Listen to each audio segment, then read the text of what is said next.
In between doctor എനിക്ക് 7th month ആയപ്പം full bed rest പറഞ്ഞു. അപ്പോൾ എൻ്റെ ബ്ലീഡിങ് കുറച്ച് കുറഞ്ഞു. എന്നാലും എനിക്ക് ഭയങ്കര ടെൻഷനായിരുന്നു. അതുകൂടാതെ ഞാൻ അവിടെ നോർത്ത് അമേരിക്കൻ ഫാർമസിസ്റ്റ് ലൈസൻസിങ് എക്സാമിന് പ്രിപ്പയർ ചെയ്തുകൊണ്ടിരിക്കുകയും കൂടെയാണ്. അപ്പം ഞാൻ ഫുൾ ടൈം ഇരുന്ന് പഠിക്കുകയാണ്. കുഞ്ഞുമോളെ വയറ്റിലിട്ട് പഠിക്കുക എന്ന് പറയുന്നത് അത്ര ഈസി ഒന്നും ആയിരുന്നില്ല. പക്ഷേ എവിടുന്നോ ഞാൻ ഈ ഉടമ്പടി എടുത്ത് പ്രാർത്ഥിക്കുമ്പോൾ മാതാവ് എനിക്ക് എല്ലാത്തിനും ധൈര്യം തരുക, എല്ലാത്തിനും എനിക്ക് ശക്തി കിട്ടുന്നത് പോലത്തെ ഒരു അനുഭൂതിയാണ് എനിക്കുണ്ടായത്.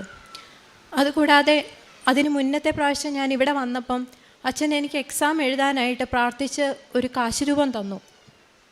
പക്ഷേ ആ കാശുരൂപം എൻ്റെ കയ്യിൽ നിന്ന് നഷ്ടപ്പെട്ടപ്പം എനിക്ക് ഭയങ്കര ടെൻഷനായി. കാരണം ഈ മോളെ വയറ്റിലിട്ട് എനിക്ക് ബെഡ് റെസ്റ്റാണ്, എനിക്ക് മര്യാദയ്ക്ക് പഠിക്കാൻ പറ്റുന്നില്ല. അതുകൂടാതെ ഇത്രയും വലിയ എക്സാം ക്ലിയർ ചെയ്യുക എന്ന് പറയുന്നത് എന്നെക്കൊണ്ട് സാധിക്കത്തില്ല. ഈശോയും മാതാവും കൂടെ ഇല്ലെങ്കിൽ എന്നെക്കൊണ്ട് പറ്റത്തേയില്ല.